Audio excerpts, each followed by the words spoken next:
You're listening to Real Love, Real Stories, a podcast to share, to learn, and thrive in love. So, no matter where you are on the love continuum, this is the place to be. My name is Kanu, and I'm the host, and thank you so much for being here. Are you frustrated about not finding love? Have you been told that you are intimidating and unapproachable? The Single Black Woman's Advantage is a game-changing program that is helping many women change their narrative on how they are perceived into an advantage to become a love attractor.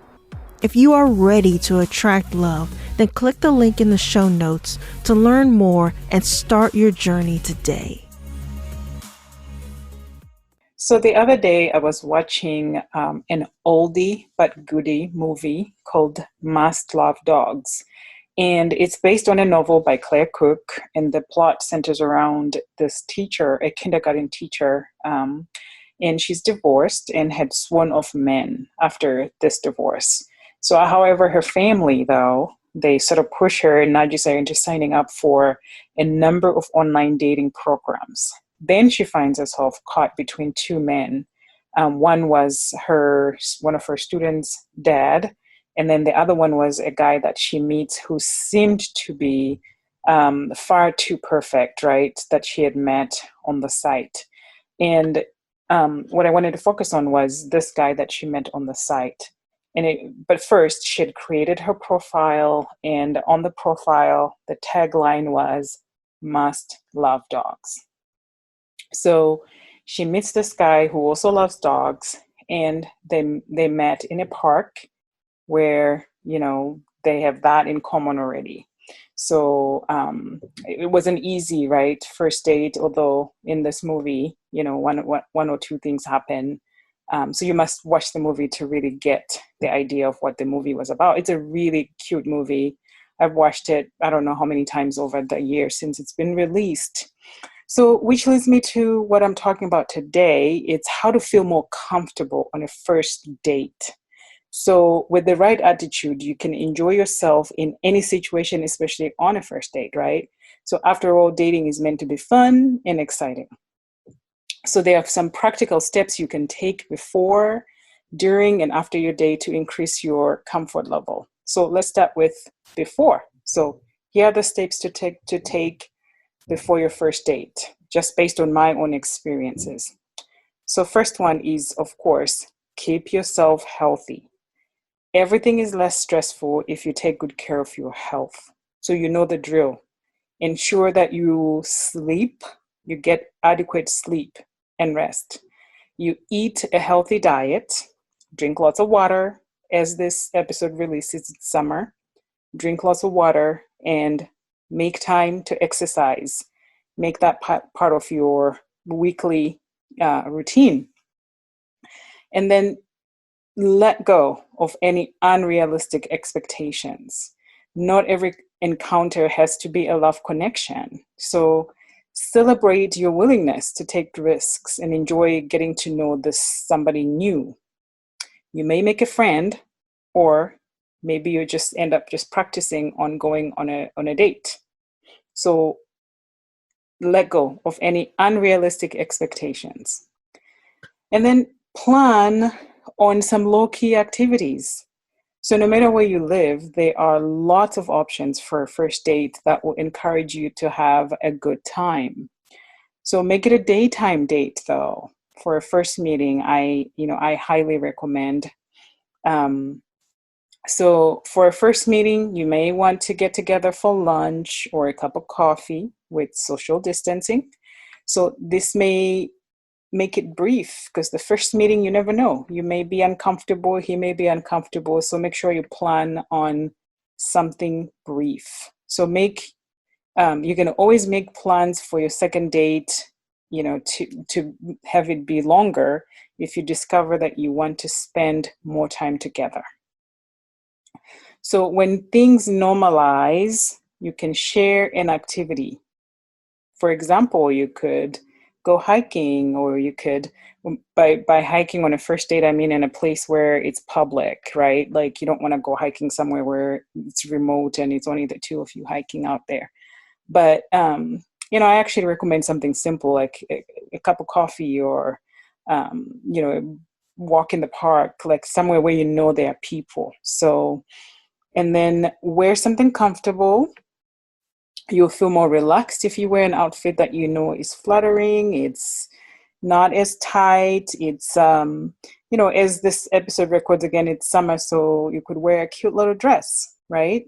And then the other thing I recommend is tell someone where you're going, who you're meeting with, and what time you're meeting with them, so that if anything happens, at least somebody knows what you're doing. So don't forget to tell a friend, tell whoever that trusted person that you want to share that information, just so that somebody knows. And then here are some steps to take during your first date. Prepare some small talk. I know a lot of people are very uncomfortable meeting someone for the first time. So ensure that the conversation will flow smoothly by preparing some topics in advance. Although I highly recommend that you stay away from conversations or topics that might cause an argument. Politics is one of them.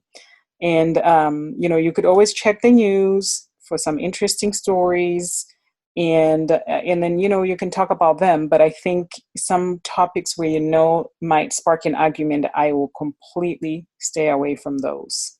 But if you go and you're sharing an activity that you both like, then obviously that's something that's it'll be easy to talk about that, whatever it is that you're doing. And I recommend that you silence your phone while you are on this date, so that you focus on the conversation and get to know this person.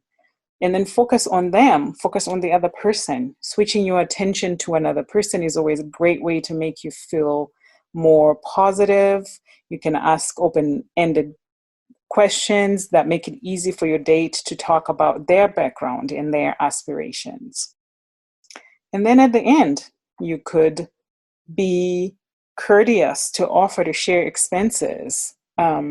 And then if the other person asks you out and now wants to pay for everything, you can accept graciously. You can always return the favor by treating them the next time you go out, if there's a second date.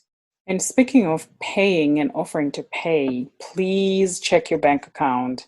Sometimes you get surprises, and to avoid any embarrassing moments, just make sure that you have some money in there. I'm not saying, you might have maybe sent a big check and you forgot to transfer money from your savings account, or whatever the case may be. Make sure that your bank account is good so that you can pay for this date. I mean, it sounds silly, but trust me, I've heard stories of people who even offered to split the check, and then it comes back as they don't have money. So, or you forget your wallet at home, or whatever the case may be. Just make sure that you are good. You have your wallet and you have money in the bank. And also know where you're going for travel time. And because sometimes it might take long and traffic might be bad. So I would plan on adding a little bit more time so that you make sure that you get there and you really not keeping the other person waiting. And on the same token, you need to come up with an exit strategy should you need it. I don't encourage telling lies, but come up with something that doesn't crush the other person, so that if you're not enjoying this date, you have an exit strategy. And as I said before, go somewhere public. So if you decide to go and meet up at a bar, for example, watch the alcohol intake, especially on the first date. And pay attention to red flags. Those things that your gut tells you that this isn't quite right. Pay attention to those. Don't ignore them.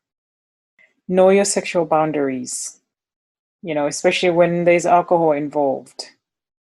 Know your sexual boundaries. And remember that dating is not a commitment. It should be fun. You don't owe the other person anything. And then if you're excited about him, show it. There's some cute ways that you can do that. But always, though, be your true self. So here are some steps you can take after your first date. Treat yourself to something enjoyable. Give yourself something to look forward to after your date. And if you love to talk things over with your girlfriend or whoever that trusted person is, a quick chat can help you clarify your impressions and get another person's perspective on how things went. And then reward yourself with something you love, a bubble bath, a cute little romantic movie like we talk about, and maybe that glass of wine that you didn't order when you were on a date, you can now go have it when you get home. Dating can be challenging, so keep your spirits up by giving yourself the encouragement that you deserve. But avoid overanalyzing the date. Stay positive. Don't overthink it. Like, don't think, oh my God, he said this or he did this, he didn't like me, or maybe I said this and that, whatever. Don't overthink it. Just be positive. It's an exploration process. So it's going to be fun. You're getting to know someone. Like I said, if it doesn't work out, so what? He moves on. Maybe you made a friend. Maybe it just ends up being that you practiced. So don't overanalyze the date. Just let go of any expectations and have fun. And a first date doesn't have to cause anxiety if you take the proactive approach to making things comfortable for yourself and for the other person. So let go of your worries and enjoy yourself. So happy dating and love always. Thank you so much for listening and all the way to the end. I am genuinely so grateful. So now you can continue to show your support in a few different ways. The first one is, if you can think of someone who might benefit from this episode, please send it to them. And the second thing is, we all are on social media, Facebook, Instagram, and the like. So please share this episode. And I love it when people tag me to their post. And 3, head over to iTunes. You can leave a review and you can rate this episode. All your feedback is very helpful and it helps this podcast get visible so others can listen to all these great stories. Thank you so much. Till next time.